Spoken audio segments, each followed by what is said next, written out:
باللہ من الشیطان الرجیم بسم اللہ الرحمن الرحیم لا تحسبن الذین یفرحون بما أتوا ويحبون أن يحمدوا بما لم يفعلوا فلا تحسبنهم بمفازات من العذاب ولهم عذاب علیم صدق اللہ مولانا العظیم ان اللہ وملائکتہ یصلون علی النبی یا ایھا الذین آمنوا صلوا علیہ وسلموا تسلیما اللہم صلی علی سیدنا مولانا محمد وعلی آل سیدنا و مولانا محمد مبارک وسلم وصلی علیہ صلاۃ والسلام علیک یا سیدی یا رسول اللہ صلاۃ والسلام علیک یا سیدی یا حبیب اللہ صلاۃ والسلام علیک یا سیدی یا شفیع المذنبین وعلی آلک واصحابک یا سیدی یا رحمت للعالمین۔ ہرگز گمان نہ کرو ان لوگوں کو جو اپنے اعمال پر خوش ہوتے ہیں اور پسند کرتے ہیں کہ ان کی ایسے کاموں پر تعریف کی جائے جو انہوں نے کیے ہی نہیں۔ انہیں ہرگز عذاب سے دور نہ سمجھو اور ان کے لیے دردناک عذاب ہے۔ صدق اللہ مولانا العظیم۔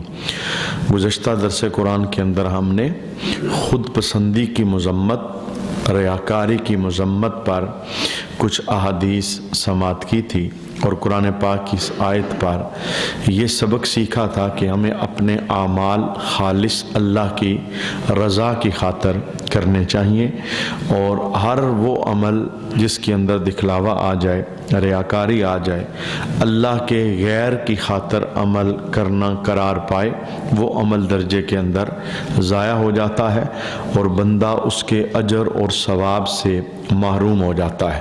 چونکہ انسان کی پوری زندگی میں کامیابی کا دار و مدار اعمال پر ہوتا ہے، عمل ہی کرنے کے لیے دنیا کے اندر رب العالمین نے انسان کو بھجوایا ہے۔ انسان کی موت اور زندگی کو پیدا کرنے کا جو فلسفہ بیان ہوا، اس کی بنیاد اعمال ہی ہے۔ الذی خلق الموت والحیات لیبلوکم ایکم احسن عملا۔ ہم نے زندگی اور موت اس لیے پیدا کی تاکہ ہم یہ دیکھ سکیں کہ تم میں سے کون اچھے عمل کرتا ہے۔ تو انسان کی زندگی اور موت کی پیدائش کا مقصد ہی عمل ہے، اور عمل کی قبولیت کی بنیاد اخلاص مندی ہے۔ چونکہ یہ بڑا عام عنوان ہے اور ہماری پوری زندگی پر محیط ہے، اور ہر چڑھتے سورج کے ساتھ جو ہم عمل کرتے ہیں ان عملوں کے ساتھ اس کا گہرا تعلق ہے، لہٰذا ہم چند مزید حدیثیں اخلاص کے عنوان پر سماعت کریں گے۔ اللہ ہمیں اپنے اعمال کے اندر اخلاص کی دولت عطا فرمائے، ریاکاری اور دکھلاوے سے اللہ ہمیں محفوظ فرمائے۔ اعمال اللہ کے لیے کرنے ہیں، خود پسندی، دکھلاوا، ریاکاری، اس کو اپنی زندگی کے اندر داخل نہیں کرنا۔ اس عنوان کو بیان کرتے ہوئے حضرت حسن بن علی روایت کرتے ہیں کہ نبی کریم صلی اللہ علیہ وآلہ وسلم نے ارشاد فرمایا کہ خود پسندی 70 سال کے اعمال کو برباد کر دیتی ہے۔ یعنی جب بندے کے اندر یہ آئے کہ میرے عمل کی واہ واہ ہو، میرے عمل کا چرچا ہو، میرا نام بلند ہو، وہ اپنے نام کو، اپنے عمل کو، اپنے کیے گئے کام کو دکھانا چاہے، خود پسندی کا مرض آ جائے، تو محبوب کریم علیہ السلام ارشاد فرماتے ہیں کہ یہ مرض اتنا خطرناک مرض ہے، یہ انسان کی زندگی کے 70 سال کے عملوں کو برباد کر دیتا ہے۔ وہ عمل تو برباد ہوگا ہی ہوگا جس میں خود پسندی آئے گی، جس میں ریاکاری آئے گی، دکھلاوا آئے گا، لیکن ساتھ بڑی نوست کیا ہے کہ یہ اپنے ساتھ کئی اور عمل بھی لے کے چلا جائے گا۔ یعنی وہ عمل جو ہم نے کیے تھے لیکن ان میں اخلاص تھا، خود پسندی، دکھلاوا اور اللہ کے غیر کی خاطر عمل کرنا، یہ انہیں بھی ساتھ لے جائے گا۔ اور ایک دوسری حدیث ہے جس کے اندر آقا حضور رحمت عالم صلی اللہ علیہ وآلہ وسلم نے اخلاص کے ساتھ کیے گئے اعمال اور اخلاص سے ہٹ کر کیے گئے اعمال کی سزا کو بیان فرمایا۔ اس حدیث کو بخاری کے اندر بھی بیان کیا گیا، مسلم کے اندر بھی بیان کیا گیا، دیگر بہت ساری کتابوں کے اندر یہ حدیث موجود ہے۔ اور حضرت ابو ہریرہ رضی اللہ تعالی عنہ آپ مدینہ شریف کے چوکوں کے اندر اس حدیث کو لوگوں کے سامنے بیان کیا کرتے تھے۔ حدیث کا خلاصہ کیا ہے؟ بروز قیامت 3 بندوں کو اللہ کے دربار کے اندر پیش کیا جائے گا۔ 3 بندوں سے مراد کہ اس 3 کیٹاگریز کے اندر بہت سارے لوگ شامل ہوں گے، یعنی 3 قسم کے لوگ ہوں گے جو اللہ کے دربار کے اندر پیش کیے جائیں گے۔ محبوب کریم علیہ السلام ارشاد فرماتے ہیں کہ سب سے پہلے جو بندہ اللہ کے دربار میں پیش ہوگا وہ ایک عالم ہوگا جسے رب نے علم عطا فرمایا تھا۔ تو اللہ تعالیٰ اس سے ارشاد فرمائے گا کہ تو نے جو علم سیکھا اس سے تو نے کیا کیا؟ تو وہ آگے سے جواب دے گا، اے اللہ میں نے دن رات اس علم کے مطابق عمل کیا اور اسے دوسروں تک پہنچایا۔ تو اللہ تعالیٰ فرمائے گا کہ تو نے جھوٹ بولا، اور فرشتے بھی کہیں گے کہ تو نے جھوٹ بولا۔ تو نے علم اس لیے سیکھا تھا کہ تجھے عالم کہا جائے، تیرے دل کے اندر ریاکاری تھی، دکھلاوا تھا، واہ تھی، رب کی رضا کی خاطر تیرا عمل نہیں تھا، صرف اس لیے کہ تجھے علامہ کہا جائے، عالم کہا جائے، اس نیت کی بنا پہ تو نے علم سیکھا تھا۔ آج ہمارے پاس تمہارے علم کے بدلے میں کوئی جزا نہیں ہے، فرشتوں اسے پکڑو اور دوزخ کے اندر داخل کر دو۔ تو محبوب کریم علیہ السلام ارشاد فرماتے ہیں دوسرا وہ بندہ جسے اللہ کے دربار کے اندر پیش کیا جائے گا وہ مالدار ہوگا جس نے دنیا کے اندر اپنا مال اللہ کی راہ کے اندر خرچ کیا ہے، مسجدیں بنائی، مدرسے بنوائے، غریبوں کی بیٹیوں کی شادیاں کروائی، صدقے زکاتیں دی، اللہ کی راہ کے اندر اس نے اپنا مال خرچ کیا۔ اب مال خرچ ہوتا ہے تو اس کے اندر بھی نیتیں ہوتی ہیں، ارادے ہوتے ہیں، تو اللہ تعالیٰ اس سے پوچھے گا تجھے میں نے دنیا میں مال دیا تھا تو تو نے کیا کیا؟ تو وہ آگے سے کہے گا مولا میں نے مال تیری رضا کی خاطر خرچ کیا۔ اب چونکہ رب کے سامنے بندہ جھوٹ نہیں بول سکتا، بندوں کے سامنے تو بندہ اپنی کلیئرٹی کر سکتا ہے کہ میرا مقصد یہ تھا، میرا ارادہ یہ تھا، لیکن اللہ کے سامنے بندہ جھوٹ نہیں بول سکتا۔ جو اندر ہے وہ سامنے آ جائے گا، چونکہ بندوں کی نظر ظاہر پر ہوتی ہے اور اللہ کی نظر باطن پر ہوتی ہے۔ اِنَّهُ عَلِيمٌ بِذَاتِ الصُّدُورِ، وہ دلوں کی تختی پہ لکھے راز جان لیتا ہے، بلکہ خیال بعد میں پیدا ہوتا ہے، رب پہلے اس سے واقف ہو جاتا ہے۔ تو اللہ کو یہ بتانے کی حاجت ہی نہیں کہ میرا مقصد یہ تھا، میرا ارادہ یہ تھا، جو مقصد تھا رب وہ جان لیتا ہے۔ تو مالدار سے اللہ پوچھے گا تجھے مال دیا، نعمتیں دی، تو نے کیا کیا؟ وہ کہے گا مولا تیری راہ کے اندر میں نے مال کو خرچ کیا۔ تو اللہ تعالیٰ ارشاد فرمائے گا تو نے جھوٹ کہا، تیری نیت یہ تھی کہ تجھے سخی کہا جائے، تیری نیت یہ تھی کہ تجھے یہ کہا جائے کہ اس نے رب کی راہ میں مال دیا ہے، یعنی دکھلاوا، ریاکاری، یہ مرض تیرے ذہن کے اندر موجود تھا۔ آج ہمارے پاس تمہاری کوئی جزا نہیں، جو کچھ تیری نیت تھی وہ تجھے کہہ لیا گیا، یعنی تجھے سخی کہہ لیا گیا، تیری سخاوت کے ڈنکے بج گئے، لیکن آج ہم تمہیں جزا نہیں دیں گے، فرشتوں اسے بھی دوزخ کے اندر داخل کر دو۔ اور تیسرے نمبر پر وہ بندہ اللہ کے دربار میں پیش کیا جائے گا جو اللہ کی راہ کے اندر قتل کیا گیا، یعنی شہید کیا گیا، مجاہد تھا، شہید کیا گیا رب کی راہ میں۔ اللہ اس سے پوچھے گا تجھے صحت دی، تجھے نعمتوں سے نوازا، تو نے کیا کیا؟ وہ کہے گا مولا تیری راہ کے اندر میں نے جان دی۔ تو اب چونکہ جان دینے کی بھی مختلف نیتیں ہو سکتی ہیں اور ارادے ہو سکتے ہیں، تو رب اسے فرمائے گا تو نے جھوٹ بولا، فرشتے بھی کہیں گے کہ تو نے جھوٹ بولا، تو نے جان اس لیے دی تھی کہ تجھے بہادر کہا جائے، تجھے کہا جائے بڑا دلیر بندہ ہے، بڑا طاقتور بندہ ہے، تیری بہادری کے ڈنکے بجے، تیرا ارادہ یہ تھا، اللہ کی رضا تیرا ارادہ نہیں تھا۔ فرشتوں اسے بھی پکڑو اور دوزخ کے اندر داخل کر دو۔ آقا حضور رحمت عالم صلی اللہ علیہ وسلم نے پھر کیا کیا؟ حضرت ابو ہریرہ رضی اللہ تعالی عنہ کہتے ہیں کہ رسول اللہ صلی اللہ علیہ وسلم نے میری ران پر ایک خط کھینچ کر فرمایا، اے ابو ہریرہ بروز قیامت سب سے پہلے انہی لوگوں پر جہنم کی آگ کو بھڑکایا جائے گا۔ یعنی یہ 3 کیٹاگریز بیان کی اور تینوں کا جرم ایک تھا، یعنی عالم کا، مالدار کا، مجاہد کا، تینوں کا جرم ایک تھا۔ جرم کیا تھا؟ کہ ریاکاری، دکھلاوا، اللہ کے غیر کی خاطر کام کرنا، اللہ کی رضا شامل حال نہ ہونا، اخلاص مندی کی دولت سے دور ہونا، اس جرم کی بنا پر ان تینوں طبقات کو دوزخ کے اندر داخل کیا جائے گا۔ اللہ کریم ہر عمل میں ہمیں اخلاص کی دولت عطا فرمائے، خود پسندی ریاکاری کے مرض سے اللہ ہمیں شفا عطا فرمائے۔ اس کے فوائد بیان کرتے ہوئے آقا حضور رحمت عالم صلی اللہ علیہ وآلہ وسلم نے کیا کیا بیان فرمایا، کچھ حدیثیں ہم سنتے ہیں۔ میرے محبوب نے فرمایا ما من عبد یخلص للہ العمل 40 یوما، جو بندہ 40 دن خالص رب کی رضا کے لیے عمل کرتا ہے، یعنی پوری زندگی اللہ کی رضا کی خاطر کام کیا جائے، اس کی جزا پھر آپ خود محسوس کریں کیا ہوگی۔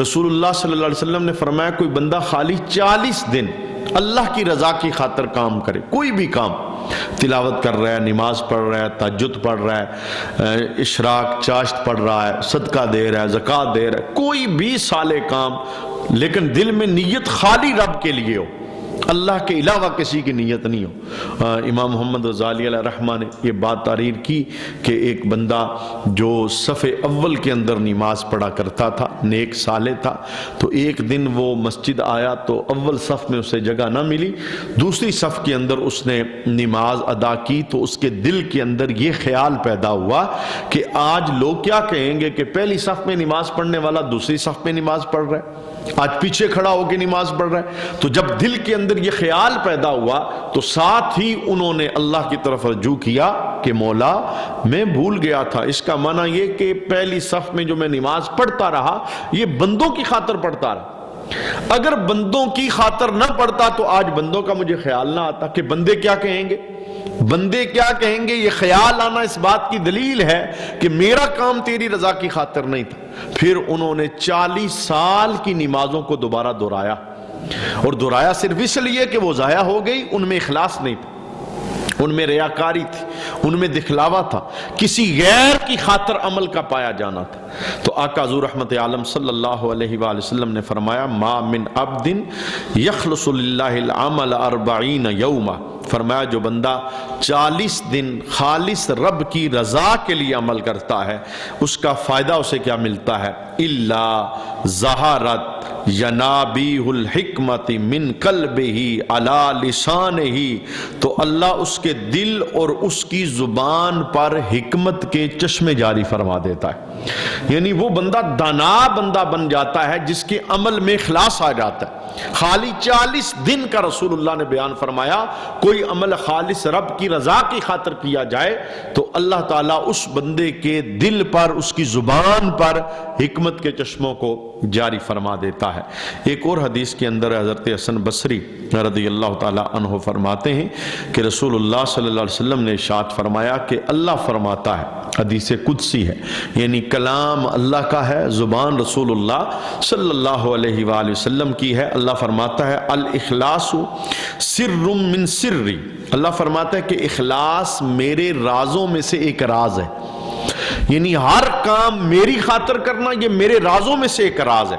اور اللہ فرماتا ہے استودعتہ قلب من احببتہ من عبادی، اللہ کہتا ہے یہ میں اسی بندے کے دل میں رکھتا ہوں جس بندے کو میں اپنا پیارا بنا لیتا ہوں، یعنی جو میرا محبوب بن جاتا ہے میں اسے یہ دولت عطا فرماتا ہوں، یہ میرے رازوں میں سے ایک راز ہے، جو میرا محبوب ہوتا ہے یہ راز میں اسی کو عطا فرماتا ہوں، یعنی اس کا عمل خالص میری رضا کی خاطر ہو جاتا ہے۔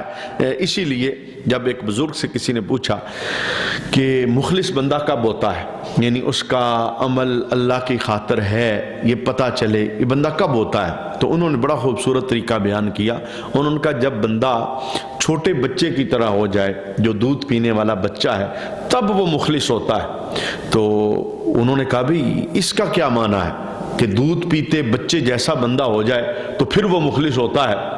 انہوں نے کہا اس کا معنی یہ ہے کہ جو دودھ پیتا بچہ ہے اس کی آپ 1000 بار تعریف کرو اسے کوئی فرق نہیں پڑے گا، اسے 1000 بار گالی دو اسے کوئی فرق نہیں پڑے گا، اسے 1000 بار ڈانٹ ڈپٹ دو اسے کوئی فرق نہیں، وہ چونکہ دودھ پیتا ہے اسے سمجھ بوجھ نہیں ہے، نہ آپ کی تعریف کا اسے پتا ہے، نہ آپ کی گالیوں کا اسے پتا ہے، نہ آپ کی مذمت غصے ڈانٹ کا اسے پتا ہے۔ فرمایا جب بندہ یوں ہو جاتا ہے یعنی کسی کے کسی لفظ پر اس کی توجہ نہیں ہوتی، اس کی توجہ خالص رب کی ذات کی خاطر ہوتی، جو بھی کام کرتا ہے اللہ کی رضا شامل حال ہوتی ہے، پھر بندہ مخلص ہو جاتا ہے اور اخلاص والا ہو جاتا ہے۔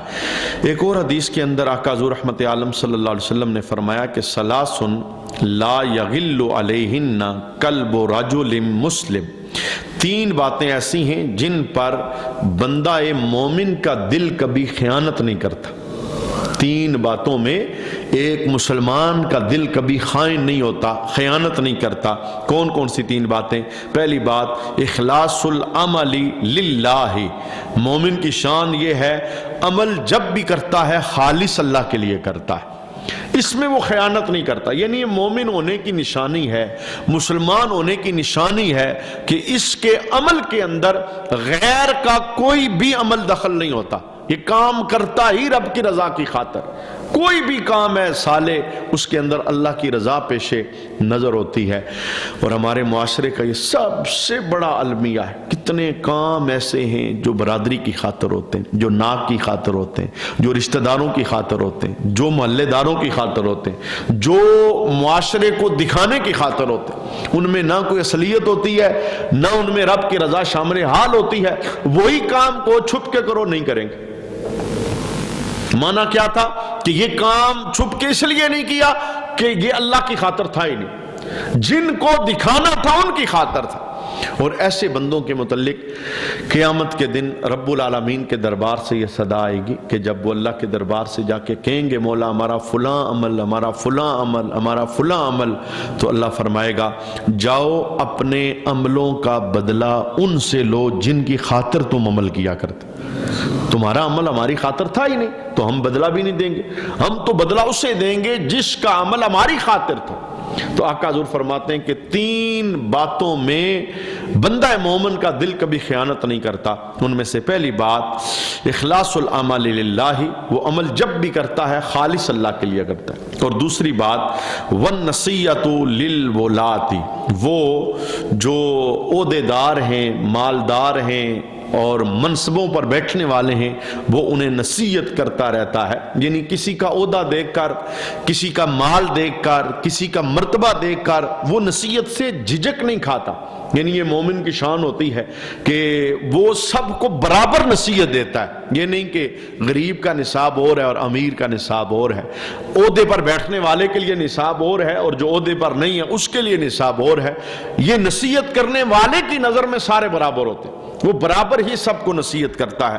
اور تیسرے نمبر پر میرے محبوب نے فرمایا وَلَزُومُ الْجَمَاعَةِ، فرمایا مومن کی شان یہ ہے وہ کبھی اس بات پہ خیانت نہیں کرتا، کس میں؟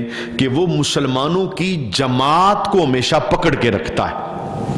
کٹ کے رہنا آسان ہے لیکن مسلمان کی یہ شان نہیں ہے۔ مسلمان کٹ کے نہیں رہتا، مسلمان جڑ کے رہتا، مل کے رہتا، مسلمانوں کا مجمع۔ اب دیکھیے گھر میں جو ہم نماز پڑھتے ہیں تو وہ بھی تو نماز ہی ہے، سجدہ اللہ کو ہے، لیکن وہی نماز سیم اسی وقت والی ادا نماز جب ہم مسجد میں جماعت کے ساتھ آ کے پڑھتے ہیں تو اس جماعت کا اجر کتنا بڑھتا ہے۔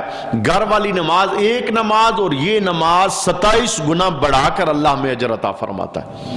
یعنی جماعت کے ساتھ ملنا اور جماعت کے ساتھ جڑ کے رہنا، مجمع کے ساتھ جڑ کے رہنا، یہ ایک مسلمان کی شان ہوتی ہے اور مسلمان اس چیز کے اندر کبھی بھی خیانت نہیں کرتا۔ یہ کچھ حدیثیں ہم نے اس عنوان پر سماعت کی اور کچھ بزرگوں کے اقوال بھی اخلاص مندی کی فضیلت کو بیان کرنے کے لیے وہ ایک شہد کی حیثیت رکھتے ہیں انسان کی زندگی کے اندر مٹھاس داخل کرنے کے لیے۔ حضرت سیدنا یعقوب مکفوف فرماتے ہیں، آپ فرماتے ہیں مخلص وہ ہے جو اپنی نیکیوں کو ایسے چھپائے جیسے اپنے گناہوں کو چھپاتا ہے۔ یعنی تب بندہ اخلاص والا ہو جاتا ہے، چونکہ ہر بندے کی یہ کوشش ہوتی ہے کہ میرا گناہ کوئی نہ دیکھے، گناہ ہو بھی جائے تو گناہ کو چھپانے کی کوشش کرتا۔ کوئی بندہ کسی کو نہیں بتانا چاہتا میں جھوٹا ہوں، کوئی نہیں بتانا چاہتا میں سودی ہوں، کوئی نہیں بتانا چاہتا میرے اندر یہ عیب ہے۔ ہر بندے کی فطرت میں ہے وہ عیب چھپانا چاہتا ہے، وہ گناہ چھپانا چاہتا ہے۔ تو حضرت سیدنا مکفوف رحمت اللہ تعالیٰ علیہ فرماتے ہیں بندہ مخلص ہوتا ہی تب ہے جب اپنی گناہوں کو جیسے چھپاتا ہے ایسے ہی اپنی نیکیاں بھی چھپائے۔ یہ جس دن کسی کو اندر جاگ لگ گئی کہ میں نے عمل چھپانا ہے، میں نے عمل دکھانا نہیں۔ شاید حکمتوں میں سے ایک حکمت یہ بھی ہے کہ آقا حضور رحمت عالم صلی اللہ علیہ وسلم نے فرض نماز مسجد میں پڑھنے کا حکم دیا اور نفلی نماز گھروں میں پڑھنے کا حکم دیا۔ ایک حکمت تو یہ تھی کہ اپنے گھروں کو قبرستان نہ بناؤ، اور دوسری حکمت یہ ہے کہ جو نوافل ہے یہ فرض تو نہیں ہوتے، یہ تو نفل ہوتے ہیں، یہ رب کا اور بندے کا معاملہ ہونا چاہیے۔ یعنی نفلی جتنے بھی کام ہیں یہ اللہ اور بندے کا راز ہونا چاہیے۔ اس میں بہتر یہ ہوتا ہے کہ کوئی تیسرا بندہ اس پہ مطلع نہ ہو، تیسرے کو خبر نہ ہو، خالص۔ یہی تو وجہ ہے قیامت کے دن اعلان ہوگا، اور کتنا دل نشین اعلان ہوگا۔ کہاں ہیں وہ لوگ جب زمانہ سویا ہوتا تھا اور وہ اٹھ کے ہمارے دربار میں نماز ادا کیا کرتے؟ یعنی یہ وہ سناٹا ہوتا ہے، سب سو رہے، نہیں پتا کون اٹھا ہے کون جاگ رہا ہے، چونکہ رات سونے کے لیے بنی ہے۔ لیکن ایسے میں تنہائی کے اندر گھر کے کونے میں جو مصلی بچھا کے بیٹھ جاتا ہے، رب العالمین بزم اشر میں اسے کیا اجر عطا فرمائے گا؟ میرے محبوب فرماتے ہیں اللہ تعالیٰ ان بندوں کو بغیر حساب کی جنت عطا فرمائے۔ تو مخلص عمل کی یہ بڑی شان ہے، مخلص عمل کی یہ بڑی شان ہے اور بڑا مقام اور مرتبہ ہے۔ تو حضرت سیدنا یعقوب مکفوف کہتے ہیں کہ مخلص وہ ہوتا ہے جو اپنی نیکیوں کو یوں چھپاتا ہے جیسے گناہوں کو بھی چھپاتا ہے۔ تو فاروق اعظم رضی اللہ تعالیٰ عنہ نے حضرت ابو موسیٰ اشعری کو ایک خط لکھا، ایک مکتوب لکھا، اور مکتوب میں آپ نے کیا لکھا کہ جس بندے کی نیت خالص ہوتی ہے اللہ اسے ان امور میں کفایت کرتا ہے جو اس کے اور لوگوں کے مابین ہوتے ہیں۔ یعنی جہاں بندہ زندگی گزارتا ہے نا، بہت سارے معاملات ہیں جس کا تعلق بندوں کے ساتھ ہوتا ہے، لین دین کے معاملات ہیں، دیگر رشتہ داریوں کے معاملات ہیں، بندے کے ساتھ بندے کا تعلق ہوتا ہے، معاملات ہوتے ہیں۔ تو حضرت عمر کہتے ہیں جب بندے کے عمل میں اخلاص آ جاتا ہے تو بندوں اور مخلوق کے درمیان جو معاملات ہوتے ہیں اللہ ان سارے معاملات میں اس بندے کو کافی ہو جاتا ہے، اللہ اس کی مدد کرتا ہے، ہر معاملہ اس کا درست ہو جاتا ہے اخلاص کی دولت کی وجہ سے اور عمل کے اندر للہیت آ جانے کی وجہ سے۔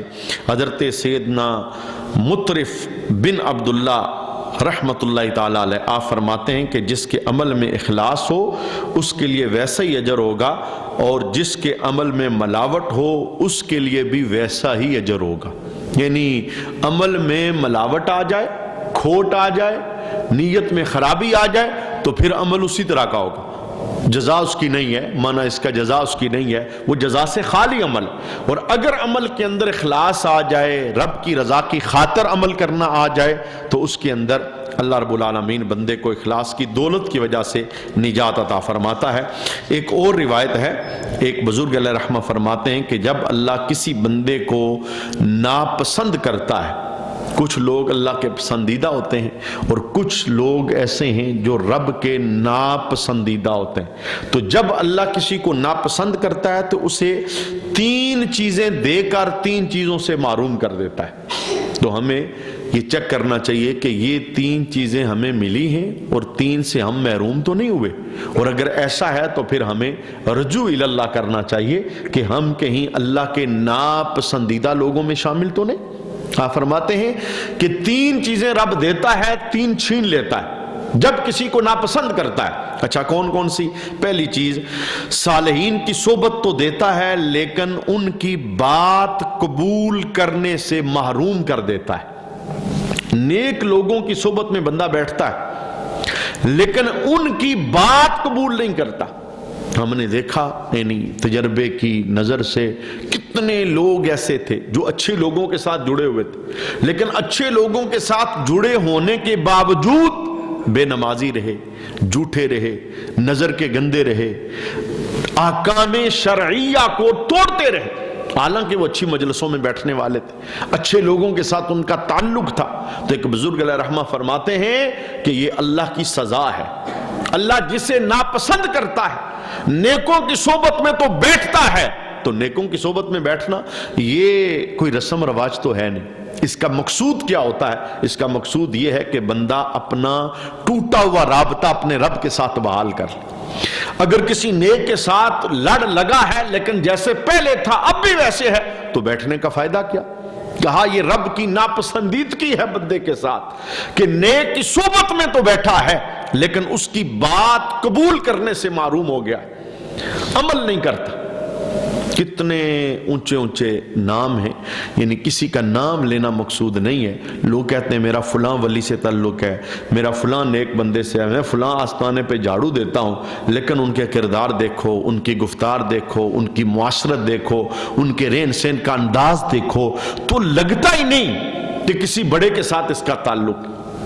حالانکہ بڑوں کے ساتھ یعنی نیک لوگوں کے ساتھ تعلق کا معنی یہ ہے کہ بندہ اگر روڑا ہے تو نیک لوگوں کے ساتھ مل کے ہیرا بن جائے۔ مقصد یہ ہے بندہ اگر گناہگار ہے تو نیک لوگوں کی صحبت میں بیٹھ کر نیکوکار بن جائے، یہ مقصد ہے۔ اور اگر مقصد پورا نہیں ہو رہا تو سمجھ لیں کہ رب کی ناپسندیدگی ہے۔ اور دوسری بات کہ اللہ اس بندے کو اعمال صالحہ کی توفیق تو دیتا ہے لیکن اخلاص سے محروم کر دیتا ہے۔ دیکھیے عمل ہونا اور ہے، میں نے کئی بار یہ جملہ بولا، عمل بندہ کر لیتا ہے، آج بندہ کر لیتا ہے، زکوٰۃ دے لیتا ہے، تہجد پڑھ لیتا ہے، 5 گانا نماز پڑھ لیتا ہے، قرآن پڑھ لیتا ہے، لیکن اگر عمل صالح تو ہے اخلاص نہیں ہے تو یہ رب کی ناپسندیدگی ہے۔